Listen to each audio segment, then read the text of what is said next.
Hello, and welcome back to another episode of ACRO's Good Clinical Podcast. I'm your host, Sophia McLeod, and today I'm joined by Dr. Susan McCune, VP of Pediatrics and Clinical Pharmacology at PPD Clinical Research, part of Thermo Scientific, and Jacqui Whiteway, Senior Director and Pediatric Strategy Liaison at the Center for Pediatric Clinical Development at ICON PLC. Susie and Jacqui are joining me today to talk about what makes pediatric clinical trials unique and how industry can make participation easier for pediatric patients and their families. They'll touch on the role that compassion plays in designing successful trials and creative tools to boost patient engagement. Hope you enjoy the episode. So Susie, Jacqui, it's great to have you both on GCP today. I'm really excited about our topic, pediatric clinical trials. I think it's one that we don't talk about enough. And you two are some of the best in the biz. So thanks so much for joining me. I think this is going to be really fun. Susie, maybe we'll start with you. For those who are perhaps a little less familiar with pediatric trials, could you explain for us, why pediatric clinical trials are needed or required? Thanks, Sophia. And I want to start by saying it's such a pleasure to be joining Jacqui today for the discussion of the importance of pediatric clinical trials and efforts to improve efficiency while decreasing the burden to patients and their families. So why are pediatric studies needed? Well, this has been said by a lot of folks before me, but we're trying to protect children through research, not from research. Children are not little adults, especially with respect to dose and safety. And the goal is to have dosing, safety, and efficacy information for any therapeutic that has the potential to be used in children. So there are two separate discussions in this area.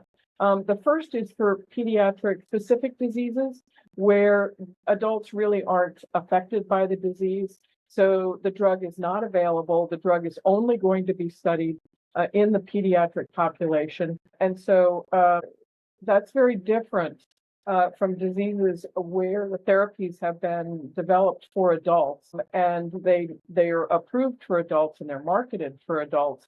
But additional data are needed for pediatric patients.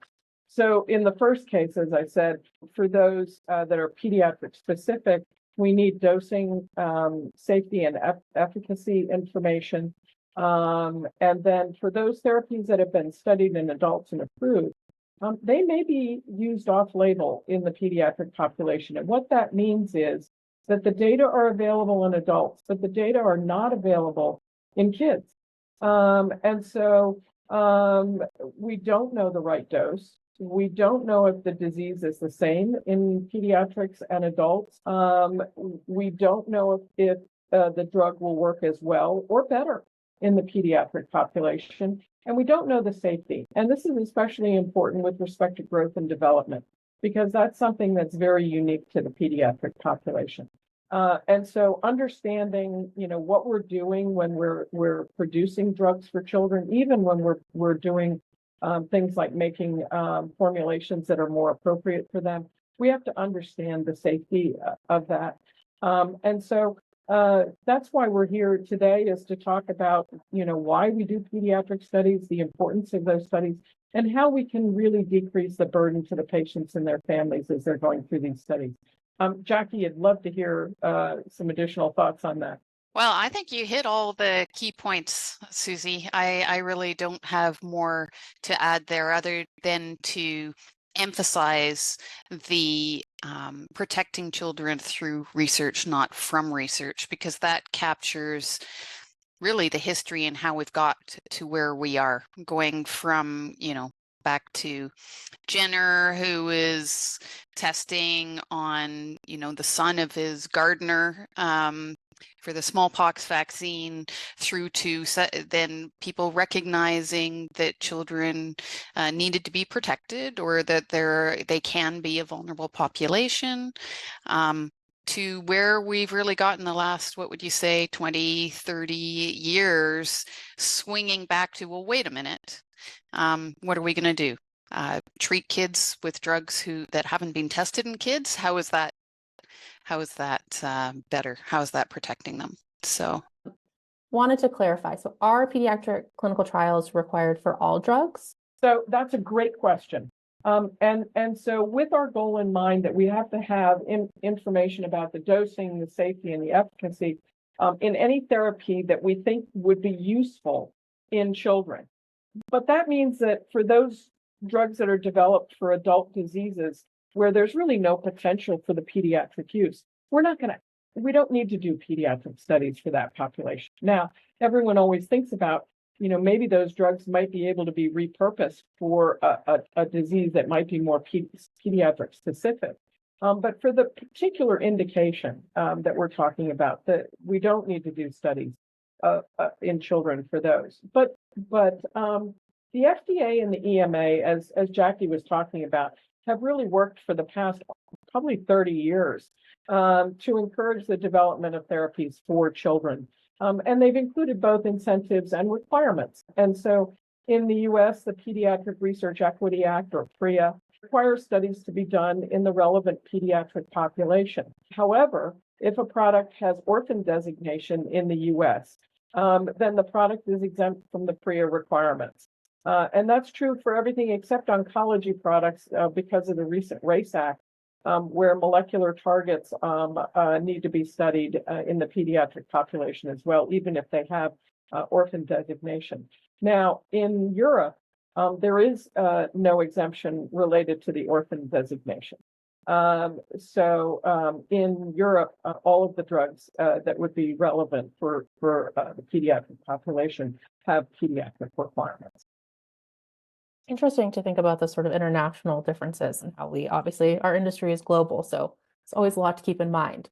I had one other follow-up, and then Jacqui, I'll bring you in a little bit more to the conversation. But we are an industry of acronyms, and so for folks who maybe aren't as familiar with the acronyms we might start throwing around during this conversation, can you just tell us what a PIP, a PIP, and an IPSP is for those who, like me, who do not talk about pediatric trials all day? Sure. And we talked a little bit about the requirements, but at the end of the day, when you're doing a pediatric study, you have to have a pediatric protocol or a pediatric plan. So, of course, because we are global, we have to have different names for them.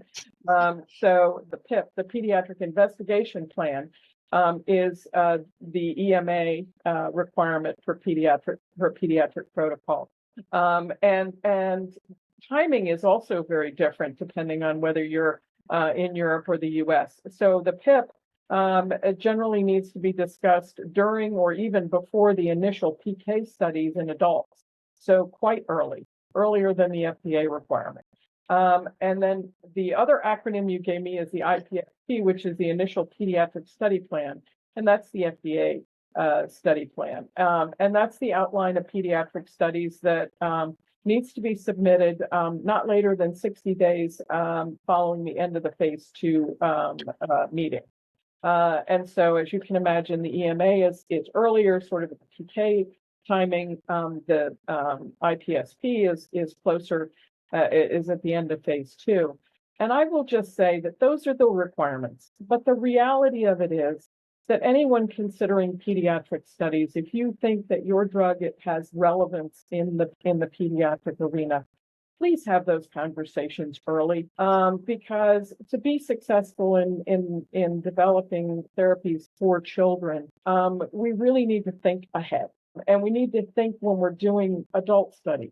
So, for example, the formulation issues that we were talking a little bit about. If you have a big horse pill, that's not going to work in anyone who's most pediatrics in general, but in anyone who's less than 6 or 7. The endpoints can be very different depending on what your capabilities are. We know that if you use different endpoints for the pediatric studies compared to the adult studies, that the studies generally tend to be not as successful. And so keeping that in mind, if you can have a bridging endpoint in the adult trial that may not be terribly relevant to adults, but at least can then bridge to that pediatric endpoint, those are things that have to be thought about very early on in the adult development space. And so while there are the requirements from a timing perspective for the PIP and the IPSP, doing it earlier, I think, really benefits the children. So, sorry, I've been monopolizing stuff. Jacqui, love to hear your No, Not at all. And I'm really glad you hit on a lot of those points. And I'll just say right now, I'll take the opportunity to say I'm really thrilled to be here with Susie, who is really a leader in the field, and I'm excited to be here. I'm glad you hit on some of those points. I think though the key point to take away that you said there, Susie, is that people think of pediatric studies often as, I mean, you'll hear post-marketing commitment, for example, far down this line, but actually you have to be thinking of them when you're thinking of the adults. And that's for everybody's good, for the kids, for everybody involved. There's so much waste that can happen. It's about being smart. And the endpoint was a really good point, exploratory endpoints and biomarkers and stuff. Like, think about that early, including adolescents and trials, which we can touch on if we have the time or not. But yeah, think pediatrics first. Yeah, Jacqui, maybe we could kind of go down this road a little bit where we're thinking of the differences between pediatric or adolescent trials versus adult trials. Could you maybe illustrate some of the top ones, that comes to mind for you in an effort? Yeah, there's a lot that goes into that. Thank you for that question. The biggest difference, I think, between pediatric and adult trials is that one involves kids. Not trying to be facetious there. It's really that it does. And so that raises the question of, well, what is a child anyhow, right? It's not a heterogeneous or population. So Susie touched on a lot of this. I mean, when it comes to dosing and disease presentation, you've got diseases, conditions that are in children that aren't in adults. You can have the same disease that presents differently in children than in adults. You can have the same disease, but they're going to metabolize and respond to drugs differently than adults. We talk about a vulnerable population, but it's not that children are more vulnerable and they become less vulnerable as they become adults. There's changes all over the place. I mean, sometimes children metabolize more quickly than adults. So by weight base, they need more medicine, perhaps. Susie mentioned that some drugs might work better for kids, right? So that captures all of that.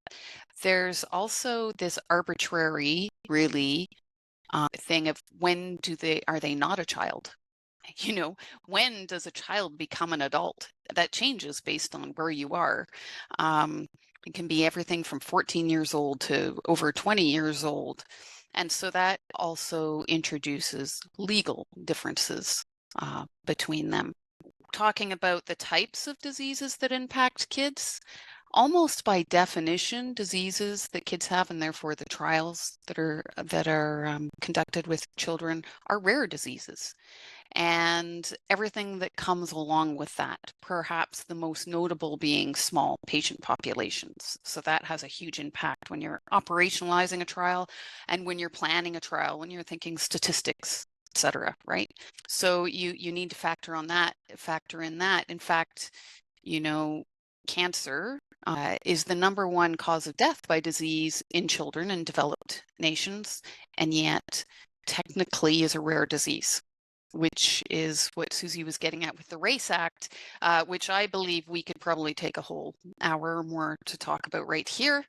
My background's oncology, so I'm going to try not to go down into those weeds, but it's a really, really important distinction. So those are some key differences between the trials in terms of the diseases and the drugs, the legal, the physiological, the psychological changes. When you're doing trials with kids, there's a couple of other things to really take into account too.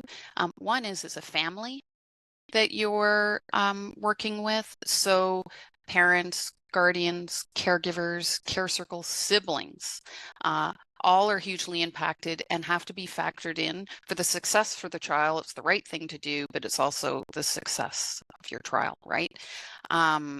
And it also introduces the concept of assent and dissent. So in clinical trials, ethics being really the foundation of clinical trials these days, informed consent is the center of that. Children technically can't provide informed consent. However, ethically and legally, children should understand what they're being asked to do and be given the opportunity to provide dissent, to say no, and to say yes. And that's the yes is the assent. And so the parent still needs to provide, one or both parents actually need to provide permission or consent, but the child also needs to provide assent, and that opens up a host of challenges, needs. Yeah.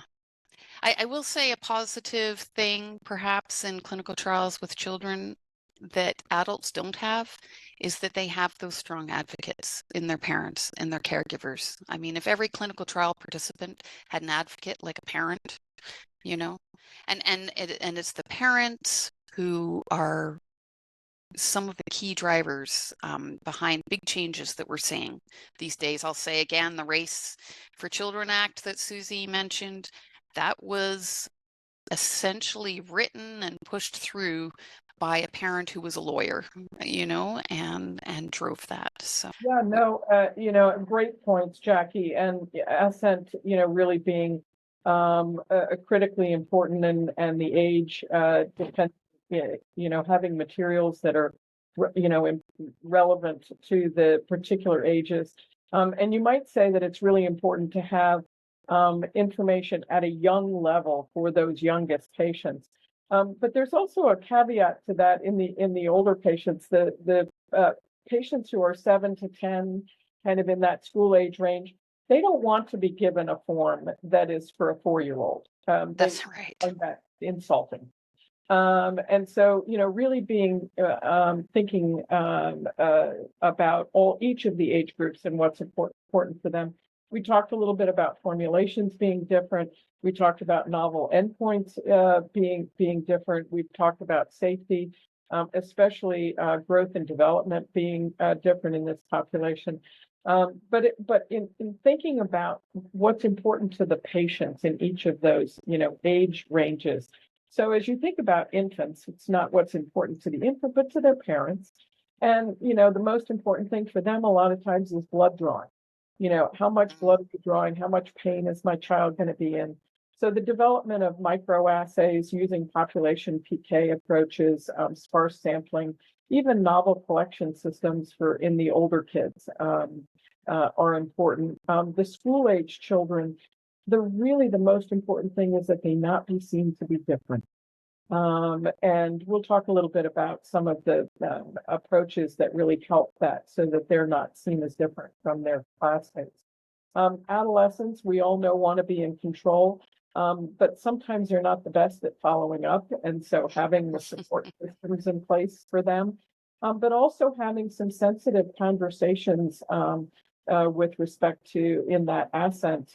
And so having separate conversations with the adolescent as well as with their parents or parents. And then the last point I think I would make is that compared to adults, kids actually are much more altruistic than adults. They want to help save the world. They want to help their community. They want to help other patients that have the same disease that they have. And so that makes it, it's interesting. There are some times when a clinical trial is discussed where the child is actually much more interested in the clinical trial than their parent is.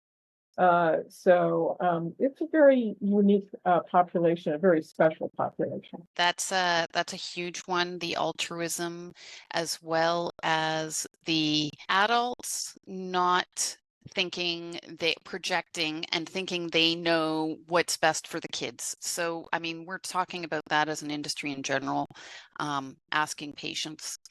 The same thing goes for kids. Don't talk over kids, and don't think we know. And so, our daily life, I'm sure, Susie, you're encountering this daily. I know I did twice already today.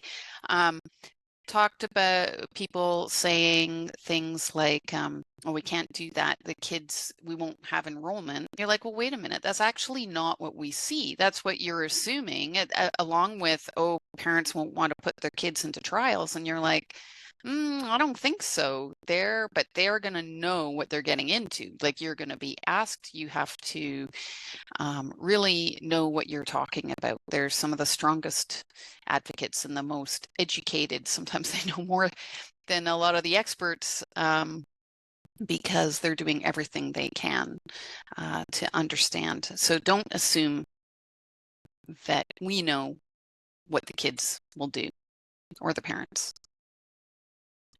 Because a key motivation often is that altruism. It's really amazing.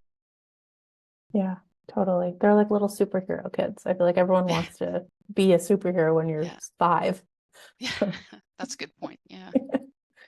Susie, I wanted to talk a little bit about, the ACRO membership is obviously, well, I hope obvious to some, made up of CROs and clinical technology companies. I'm wondering, you're at a CRO, and from that vantage point, what role do you see CROs playing in the success of the pediatric clinical trial process?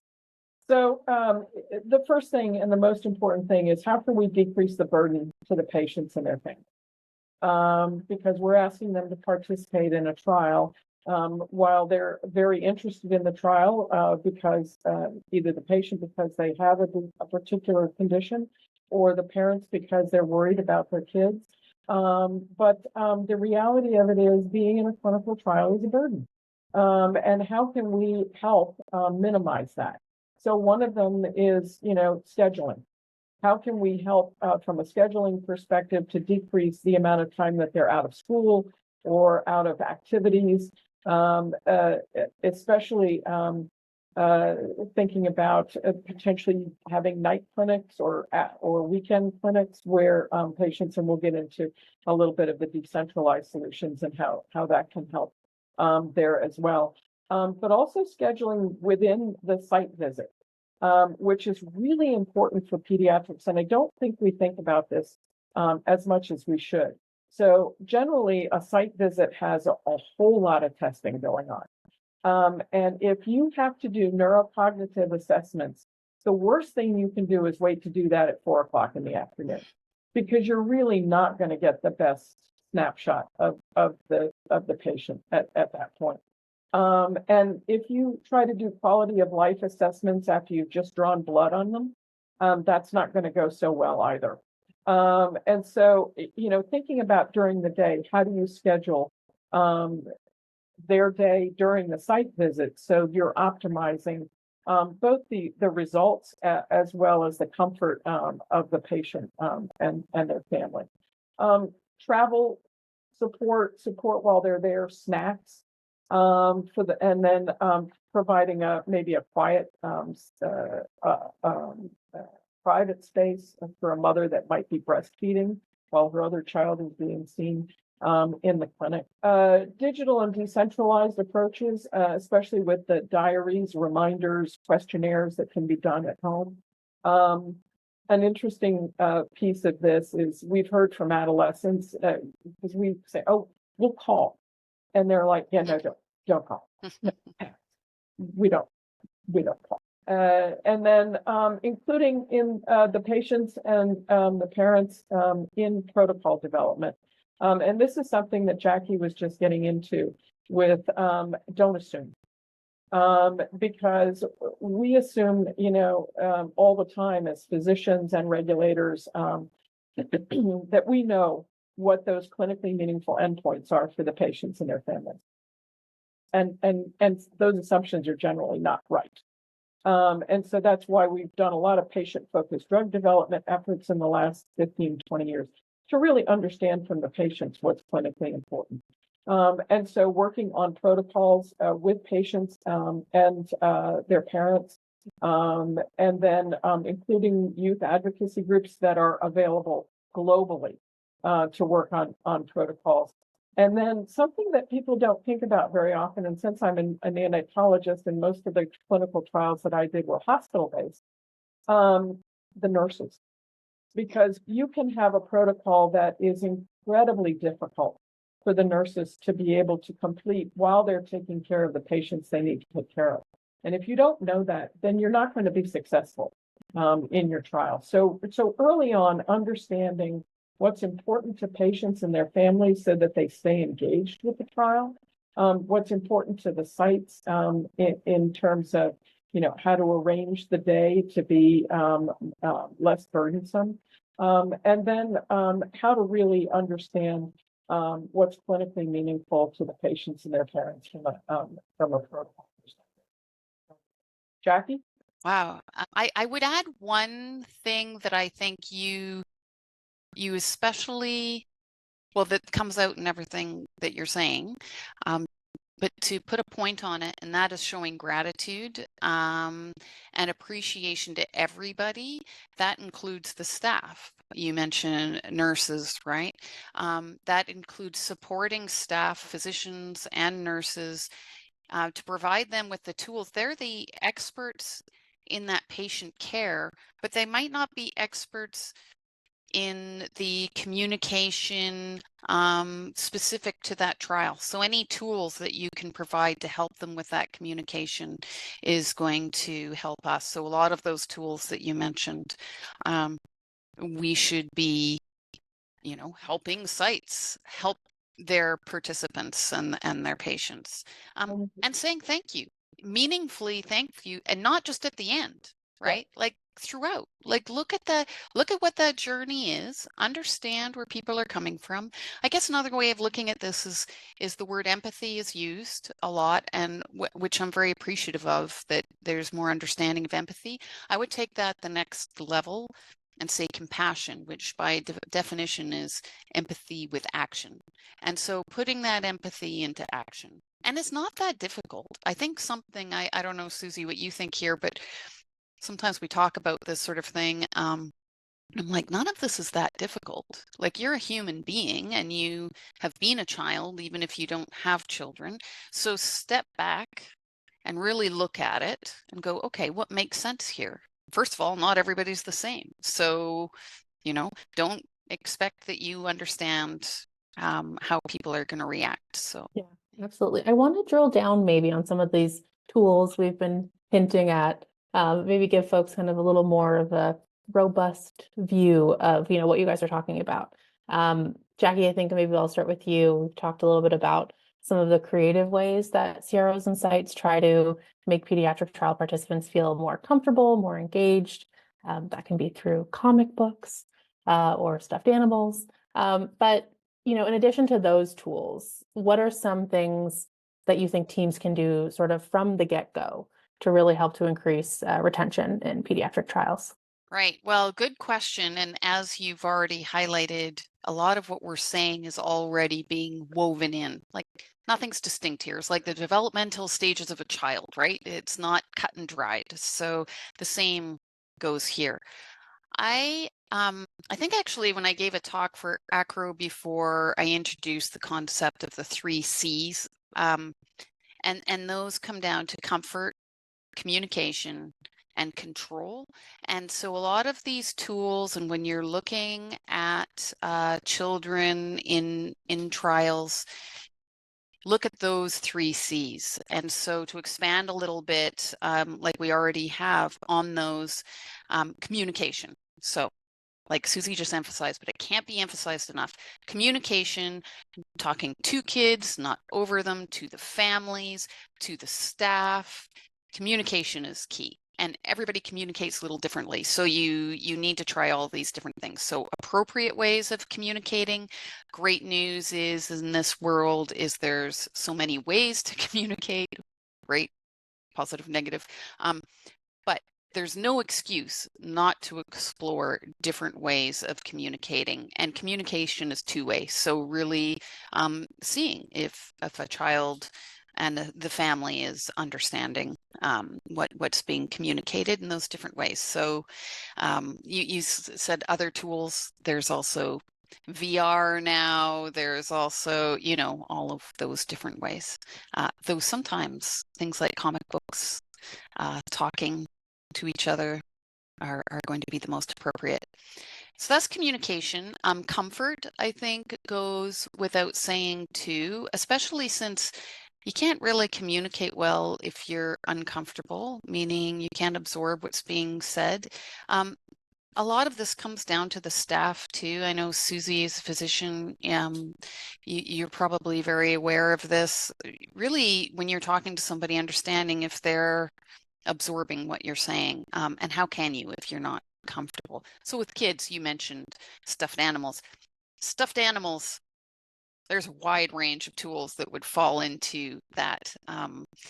And toys, different types of interactive toys. I try, and actually in the industry, try to stay away from the term toy. I would call them tools, or they're tools disguised as toys.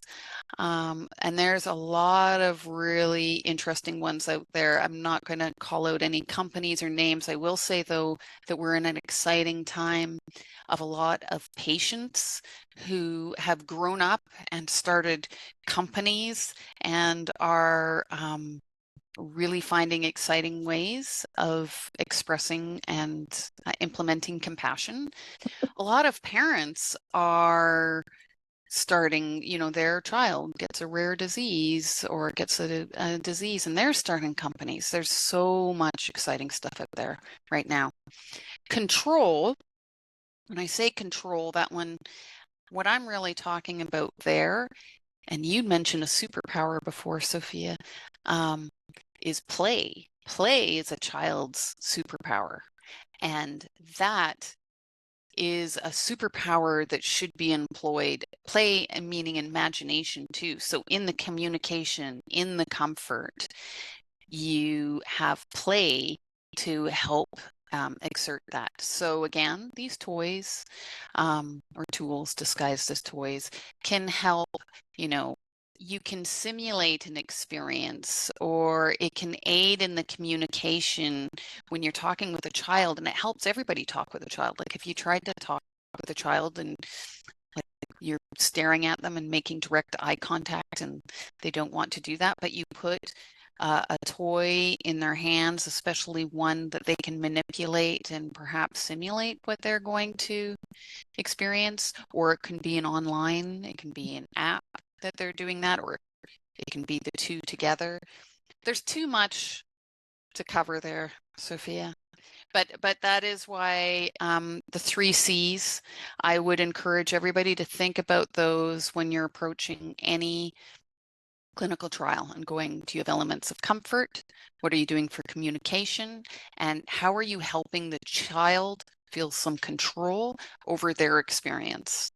And that will set you up for success. And CROs, you'd asked about that before. CROs are sometimes we're the not thought of ones, right, Susie? We're sort of like these people in the background, but our advantage is that we are looking at way more trials than any one company. No matter what the biggest pharma company, the biggest pediatric pharma company out there, we see more. And we are trying to keep up with everything that's happening, all the regulatory changes, all the innovations, all the really cool stuff that's coming out that falls in the category of this question, which is one of my favorite things. And that's our job, to be bringing that to the table. So I think CROs are really an advantage there for capturing a lot of that experience.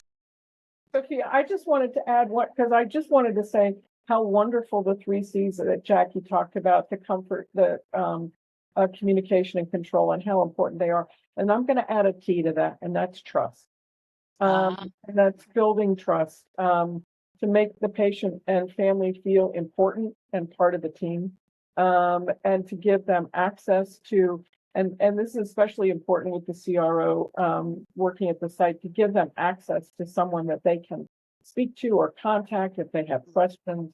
And then how can we decrease that burden again and not assume that we know what their burden is, whether it's distance or time, but ask and give them control.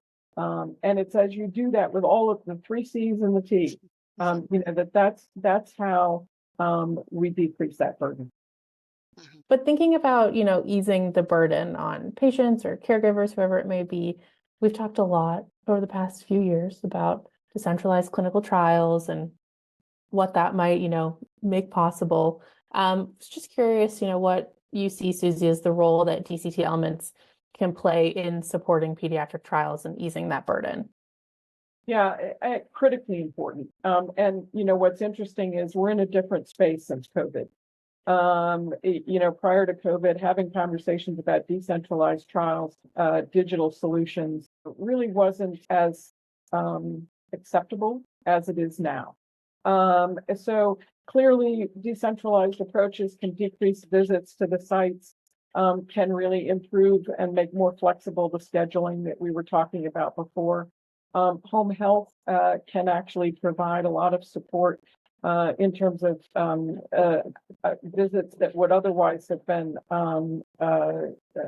required for on-site. But what we do know, especially in the rare disease space, and especially with pediatrics, that we have that there are a number of families that are very connected to the sites and to their physicians and to the whole team. And they really would rather not have home health visits. They'd rather go to the sites. So I think having hybrid options and flexibility for patients and their families, I think is critically important. Certainly having diaries, reminders, questionnaires that can be done digitally and shouldn't require a visit to the site. And they're ideal if they can be done by both the caregiver and the patient together, especially in the school-age child. It gives different perspectives because the parent may think they know something about what's going on with their child, and they may learn something, especially in those younger children, but then having the opportunity for privacy for adolescents to be able to do things on their own. So I'll stop there. No, that's great. I think, I feel like we've both talked about so much today and also barely scratched the surface at the same time. So, but maybe just, for folks listening, I'll ask this, to both of you, whoever wants to go first, just jump on in. If you could leave our audience with one thought or one final thing before we wrap up today, what would that be? About pediatric trials, I should say. Oh, darn. How about if I let you go for this one? Sure. Oh, there's so much. I would say perhaps a take home, something that we haven't mentioned, but I think comes through, and it's to add another C. So CCTC, and that would be collaboration. Collaboration is really critical. I mean, Susie touched on it, starting with the regulatory, talking about the EMA and FDA, and there's collaboration efforts going there, even though it's quite different, through to within teams, at sites, at CROs, at sponsors, with companies, between companies, so internally, externally, throughout. Collaboration is really critical. But one of the advantages of our day job is this is our job, to be thinking about these and to be connecting people and to be collaborating and really keeping our eyes on the prize, which is getting safe medicines to kids sooner. So I think the only thing I would add to that is that our goal is to have dosing, safety, and efficacy information for every therapeutic that has the potential for use in children. And as part of that, patient and parent education is so critical for families to understand the need for clinical trials. Thanks so much for tuning in to today's episode. Be sure to join me back here next week when I sit down with members of ACRO's RBQM working group and they walk me through their 2024 RBQM landscape survey data and results.